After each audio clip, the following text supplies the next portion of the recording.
CBSE के बहुत अच्छे एक स्टूडेंट ने क्वेश्चन पूछा है कि क्या स्टूडेंट को फेल किया जा रहा है। तो यहाँ पर एक फ्लैट सा जवाब है कि जानबूझकर किसी को फेल नहीं किया जा रहा है। सीबीएसई क्लास 10th में एंड क्लास 12th में मैंने कल प्रूफ दे दिया था कि किस तरह से कॉपी की चेकिंग हो रही है। और कॉपी की चेकिंग को लेकर जो सबसे बड़ी बात सामने आ रही है इस समय कि एग्जामिनर के पॉइंट ऑफ व्यू से कोई स्टूडेंट फेल नहीं कर रहा है। इवन इंग्लिश जैसे पेपर में क्लास 12th में तो कंपलसरी है, और जो इंग्लिश में फेल उसको सभी सब्जेक्ट के एग्जामिनेशन देने होंगे, यानी कि वो पूरी तरह से फेल है। तो वहां पर जिस स्टूडेंट के इवन 11 और 12 मार्क्स आ रहे हैं एक्चुअल में, जब एग्जामिनर अवार्ड करता है और डिफरेंट सिस्टम होता है कि उसको फॉर्मेट पर मार्क्स देने हैं, कंटेंट पर मार्क्स देने हैं, एक्सप्रेशन पर मार्क्स देने हैं, एक्सप्रेशन में ग्रामर इंक्लूड होता है।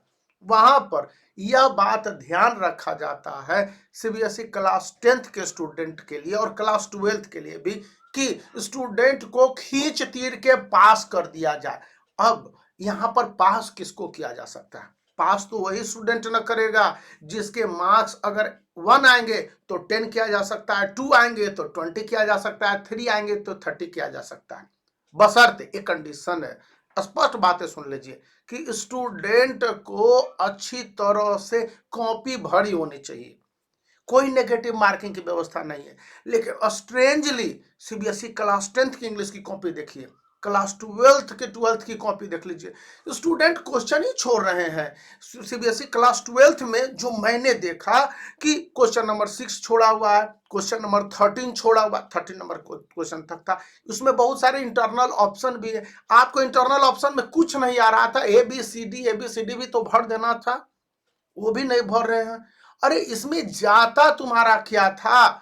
तो स्टूडेंट ने अगर अटेम्प्ट किया हुआ है, स्टूडेंट ने सारे कॉपी को भर दिया हुआ है, तो उसके पास करने की संभावना 100% है। और नहीं तो जो स्टूडेंट अपनी कॉपी में कुछ नहीं लिखा, उसके पास करने की संभावना कैसे बनती है? आप ही बता दो, ये संभव है क्या? ये नहीं संभव है।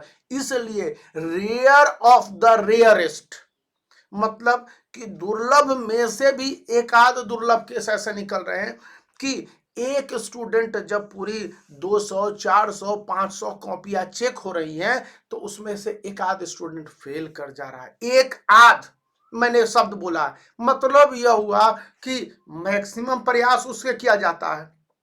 सिर्फ एग्जामिनर यानी कि इवैल्यूएटर ही नहीं, वहां पर बैठे होते हैं कोऑर्डिनेटर, वहां पर बैठे होते हैं एएचई, असिस्टेंट हेड एग्जामिनर, उन सब से बैठा होता है एग्जामिनर। बड़ा ही खड़ूस होता है एग्जाम हेड एग्जामिनर।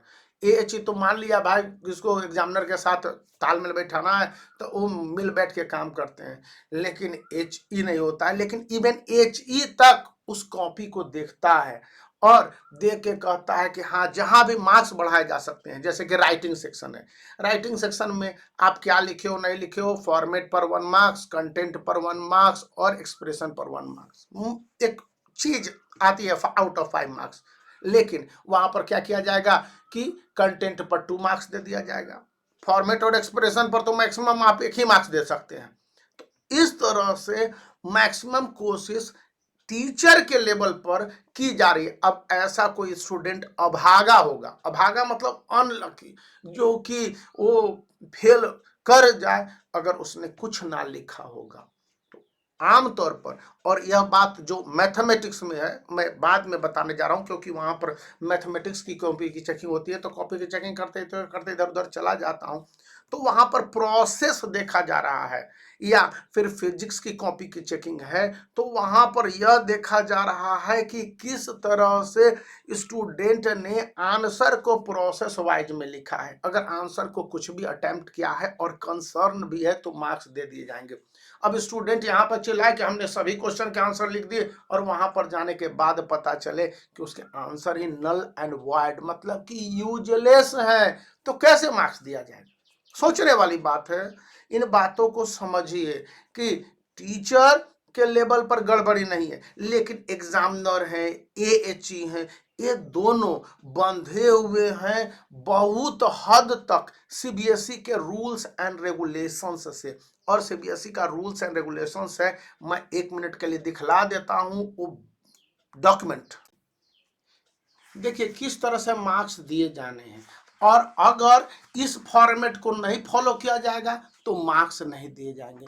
तो आखिर रूल रेगुलेशंस तो सभी के लिए है और सबको रूल रेगुलेशन फॉलो करना है, इसलिए यहाँ पर जो सीबीएसई का रूल एंड रेगुलेशंस है, सीबीएसई का आंसर स्क्रिप्ट है, मतलब कि मार्किंग स्कीम, और इसी के आधार पर मार्किंग दी जाती है। तो बताया ये जा रहा है। और जो अन्य सारे सब्जेक्ट की कॉपी की चेकिंग हो रही है, जैसे कि साइंस की भी क्लास 10th की आ गई है, और क्लास 12th के भी जितने पेपर हुए फिजिक्स तक की कॉपी को सेंटर पर भेज दिया गया, बहुत तेज कॉपी की चेकिंग हो रही है। तो जो जानकारियां मिलेगी मैं आपके साथ शेयर करूंगा, तो बने रहिए इस वीडियो को लाइक करने के साथ, चैनल को सब्सक्राइब करके रखिए। Bye for now.